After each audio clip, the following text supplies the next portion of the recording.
என்றும் நான் செல்ல மாட்டேன். அன்பான தேவ பிள்ளைகளே, My dear God children, உங்களை சந்திப்பதற்கு மிக்க மகிழ்ச்சி. I am very happy to see you again. இந்த இயற்கை நிறைந்த பகுதியில் நின்று பேசுவதற்கு ரொம்ப மகிழ்ச்சி அடைகிறேன். I am very happy to the surroundings of nature. இந்த படைப்பெல்லாம் பார்க்கும் பொழுது மிகுந்த ஆச்சரியமாக இருக்கிறது. I will glad about this creatures the God will make. அறிவில் நீர் கொற்றுகிறதை பார்க்கும்போது அதை ரசிக்க முடிகிறது. I will feel so happy about the fountains. செடிகள் கொடிகளை பார்க்கும் பொழுது தேவனுடைய படைப்பை நினைத்து மகிழ்ச்சி அடைய செய்கிறது. I am very happy to see about the creatures of God. நிறைய பறவைகளை இங்க பார்க்கும் பொழுது அதில் ஒரு மகிழ்ச்சி காணப்படுகிறது. So many bats I see, I will make happy. சில காட்டில் வாழக்கூடிய மிருகங்களுடைய தோற்றத்தை பார்க்கும்போது அதில் ஒரு மகிழ்ச்சி காணப்படுகிறது. Some animals who live in the forest, I will see, I will happy. இதையெல்லாம் அழகாக படைத்த தேவன் The God who create all this, அதற்கேற்ற வளர்ச்சிகள் அதை அடைந்து கொண்டு இருக்கிறதை பார்க்கும் பொழுது மகிழ்ச்சி அடைகிறேன். I feel happy about this all grow in that age.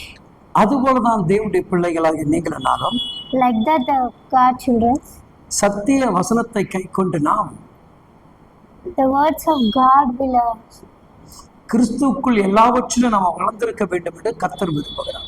God will think we will grow into the God's word. இப்ப இந்த இயற்கை காட்சியை பார்க்கும்போது நம் ரசிக்கிறதை போல காணப்படுகிறது அல்லவா?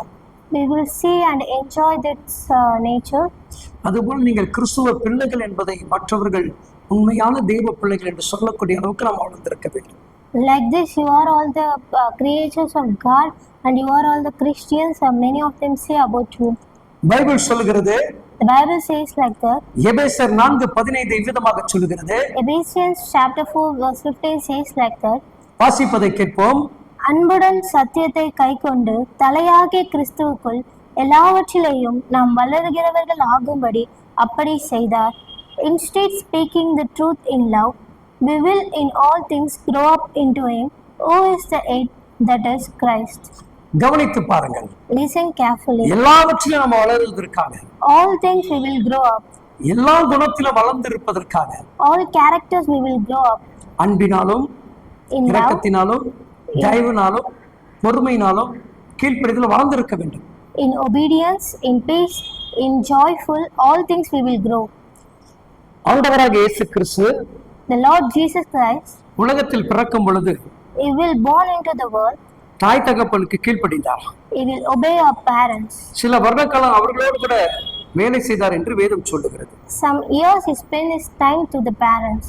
அதுக்கப்புறம் பிதாவுடைய சித்தத்தை நிறைவேற்ற வந்தார் என்று பைபிள் சொல்லுகிறது. After that he will into the God's will. அவர் வளர வளர பெருத்த ஆசீர்வாதங்கள் பெருகியது. He will grow up, the blessings are grown up. போகிற இடங்கள்லாம் எண்ணற்ற அற்புதங்கள் நடந்து கொண்டே இருக்கிறது. Wherever he go, the lot of miracles is happening. அவரை பார்க்கும்போது இவர் தீர்க்கதரிசின்னு சொல்லுகிறார். Some people says he is a prophet. சில நேரங்கள் எலிசா மோசையை போல் இவர் உருவெடுத்திருக்கிறார் என்று சொல்லுகிறார்கள். Sometimes you had a character about Elisa and Moses.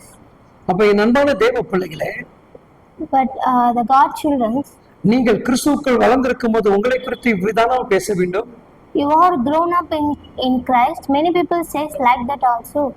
இது ஒரு மோசை, ஒரு எலியா, ஒரு எலிசா வந்து விட்டார்கள் சொல்ல வேண்டுமே. See, the Moses, Elia and Elisa is coming. ஒரு பேதுரு, பவுல், யோவான் சானர்கள் வந்து விட்டார்கள் என்று சொல்ல வேண்டுமே. The Peter, Paul and the John the Baptist is come, they say. அதுதானே கிறிஸ்துடைய வளர்ச்சி. That is the grown of Jesus. அதுதானே கிறிஸ்துடைய அன்பு. That is the love of Jesus. அப்ப நம்ம பைபிளை படித்து தேவ சமூகத்துக்கு வரும்போது நம்முடைய வாழ்வில் வளர்ச்சி அடைந்திருக்க வேண்டும். We will come into the God's presence. We will read the God's scriptures. We will grow up in Christ. இன்றைக்கு அப்படிப்பட்ட வளர்ச்சியை கர்த்தர் நம்ம விடத்தில் எதிர்பார்க்கிறார். Today the God will expect that grown up in us. ஆரம்ப நாட்களில் நான் உங்களுக்காக ஊழியம் செய்யும் பொழுது, In the past times I will do the ministry for God. பைபிளுடைய அறிவு கிடையாது. I will don't learn about the Bible. ஜெபத்துடைய காரியங்கள் தெரியாது. I don't know about the prayer. எப்படி ஊழியம் செய்யணும்னு தெரியாது. I don't know how to do the ministry.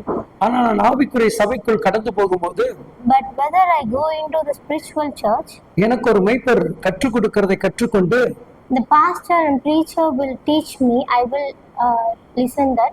அதற்குள் என்னை ஒப்பு கொடுக்கும் பொழுது I will surrender myself. கர்த்தர் என்னை வளர்த்தெடுத்தார். God will grow up.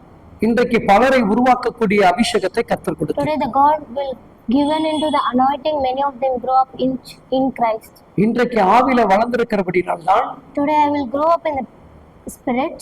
ஊழியத்துல வளர்ந்திருக்கிறபடினால் தான் I will grow up in the ministry. இன்றைக்கு இந்த நேரலில் உங்களோடு கூட என்னால் பேச முடிகிறது. Today I will speak through this life. நீங்களும் ஒரு காலத்தில் இப்படிதான் இருக்க வேண்டும் என்று கர்த்தர் விரும்புகிறார். The God wishes you will also like me. இன்றைக்கு தேவன் உங்களை அப்படியே நடத்துவாராங்க. The Lord will guide you. உங்க வாழ்க்கை உயரட்டும். Your life will grow up. பொருளாதாரத்தில் ஒரு மேன்மை காண்க. You will see a great blessing in your economy. சபைக்குள் உங்கள் மூலமாக ஒரு வளர்ச்சியை ஏற்படுத்துங்க. Because of you, the church will grow up. அதுவே உகந்ததாக இருக்கும் என்று கர்த்தர் விரும்புகிறார். That will is a great one the God wishes. Amen. Amen.